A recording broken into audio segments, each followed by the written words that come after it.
बिस्मिल्लाहिर्रहमानिर्रहीम। अस्सलाम वालेकुम। आप देख रहे हैं देसी कुकिंग। कैसे हैं आप सब? उम्मीद करती हूँ अल्लाह के फजलो करम से सब ठीक होंगे।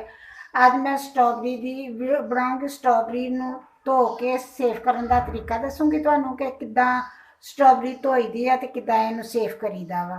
अगर मेरी वीडियो अच्छी लगती है तो लाल सब्सक्राइब का बटन दबाएं, साथ बेल का बटन दबाएं ताकि मेरी हर आने वाली नई वीडियो आपको सबसे पहले फ्री में मिले। सब तो पहले तो मैं स्ट्रॉबेरी ली है, 2 किलो मैं स्ट्रॉबेरी मंगवाई है। सब तो पहले तो मैं तुहानू दसदी हाँ कि इहनूं धोईदा किद्दां वा। बिस्मिल्लाहिर्रहमानिर्रहीम। कढ़ाई में ले लिया, इहदे विच मैं पानी पा लिया वा। पानी पा के इहदे विच मैं डाल दूंगी नमक। मैं 2 चम्मच नमक दे लिया वा। तुसीं मतलब जिस हिसाब नाल तुहाडे कोल स्ट्रॉबेरी होवे तुसीं उस हिसाब नाल ही नमक ले सकदे। अगर स्ट्रॉबेरी थोड़ी है तो नमक जिन्ना मर्जी भी डाल लो, कोई गल नहीं। अगर ज़्यादा भी होगा तो कुछ नहीं, धोता जाना निकल जाना। इन्हें मैं ना अच्छी तरह पानी दे विच मिक्स कर लूँगी।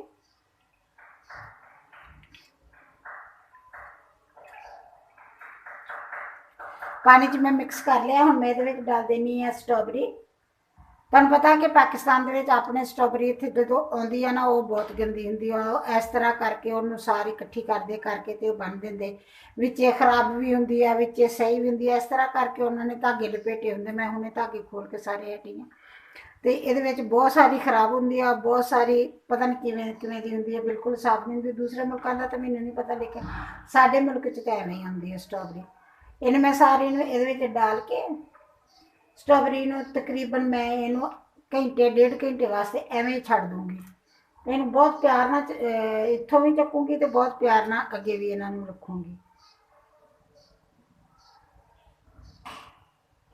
घंटा 1.5 घंटे तो बाद फिर मैं इनू स्ट्रॉबेरी नूं कड्डूँगी। कड्ड के इनू एन अच्छी तरह ऐसा ऐसा जिवें ऐसा ऐसा करके ना चकूँगी, चक के वाश करूँगी धो के।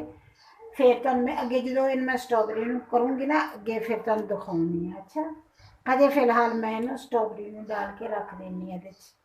बस इस तरह कुछ नहीं करूँगी। इनू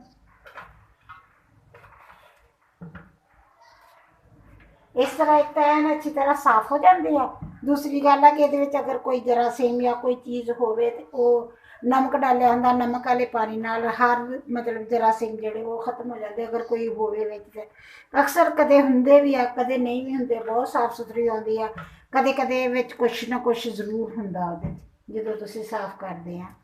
ना तो इन्हूं ज़्यादा बहुत ज़्यादा मसल के धोता जाता है कि बहुत ज़्यादा मसलो तो इन्हूं मसल मसल के धो लो, फिर तो यह जिहड़ी हुंदी है थोड़ी वो भी जल जुल के खराब हो जाती है, बिल्कुल भी नहीं रहिंदी इहदे च। बस मैं स्ट्रॉबेरी डालती है इहदे विच। हुण मैं इस तरह इस तो ढक के 1.5 घंटे वास्ते मैं छड्ड दिंदी हाँ। फिर मिलते हैं 1.5 घंटे तो बाद आपां। बिस्मिल्लाहिर्रहमानिर्रहीम। स्ट्रॉबेरी नूं भेज के रखी नूं 1.5 घंटा हो गया है। मैं धोनी आ हुण। मैं तुहानूं दिखानी हाँ कि जब मैं भेज के रखी है ना उस तो बाद इसका पानी कितना गंदा हो गया देखो। हालांकि स्ट्रॉबेरी माशाल्लाह बहुत अच्छी सी जो लियांदी है, स्ट्रॉबेरी बहुत अच्छी सी, कितना गंदा पानी हो गया। हुण मैं इहनूं एवें ही ऐसा ऐसा आराम आराम नाल इहनूं तुसीं जे बहुत ज़्यादा नप के धोवोगे या उहनूं ज़्यादा मलोगे तो खराब हो जूगी ये। बस इस तरह करके इहनूं आराम आराम नाल धोऊंगी। धो के इहनूं जिवें इदां पानी दे विच इहनूं मैं कड्डूंगी, जाली वाली टोकरी च कड्ड लूँगी। फिर मैं तुहानूं अगे धो के दिखाउणी है। जाली वाली टोकरी च कड्ड के फिर मैं ये भरूंगी पानी दी।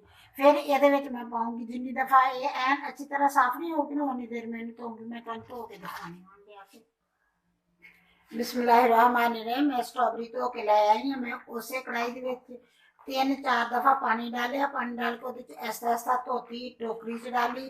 फिर उहदे च पानी डालिया, फिर उहदे च ऐसा च डाली, फिर धो के फिर टोकरी च डाल के 3-4 पानी एवें धोती है तो माशाल्लाह बिल्कुल साफ हो गया है अच्छी तरह। इन्नी सारी मिट्टी निकली, इन्नी सारी रेतों निकली, क्योंकि ये स्ट्रॉबेरी जिहड़ी हुंदी ना थोड़ी जी रेत जी वाली जमीन च मेरा ख्याल हुंदी है, इसलिए इहनूं ज़्यादा रेतों लगी हुंदी है। साडे ते इत्थे मतलब पाकिस्तान च तो एवें ही आउंदी ते एवें ही रेतों लगी हुंदी।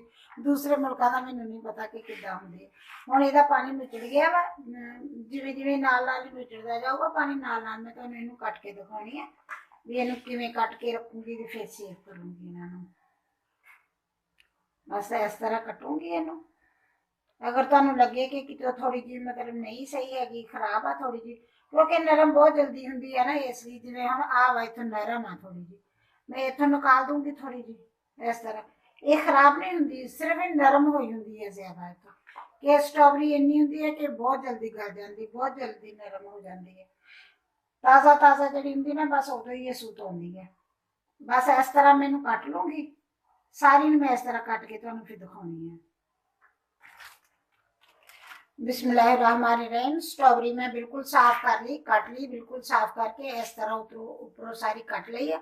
कट के हुण मैं लूँगी एक बैग, ये मैं डाल दूँगी। तुसी कोई भी बैग जो मिल जाए वही लै लो। तुसी अगर एवें दा बैग नहीं मिलता, उपरों जो बंद करने वाला होंगे छापर, वही लै लो, लैके वो डालो, डाल के इनू फ्रीज कर दो। अगे रमजान आ रहा वा, ये कुछ दिन ही होंगी है ना, स्ट्रॉबेरी बहुत जल्दी खत्म हो जाती है, इन्नी देर नहीं रही, बस महीना को मेरा घर रही है, बस इस तो ज्यादा नहीं रही।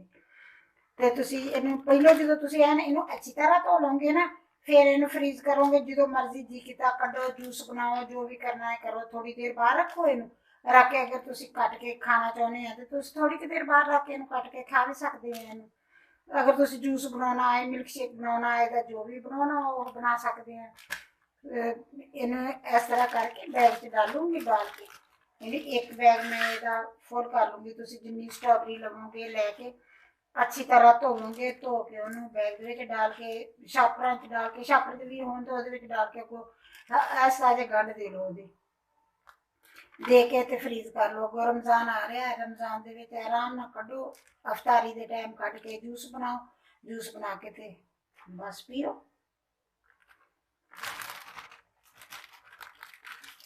बहुत ज्यादा नहीं ओवर करूँगी ना, इन बहुत ज्यादा ओवर करूँगी तो एक दूसरे के उत्ते आके ये फिस जाने। हम मैं इन्होंने जो हवा कढ़ दूँगी, इन्होंने मैं बंद कर लूँगी, इन्हें इस तरह करके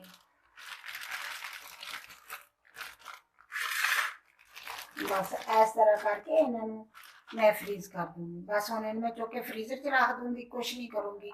जिमें रमजान आऊगा उदों फिर अफतारी के टाइम निकाल के जूस बनाओ, कुछ भी करो।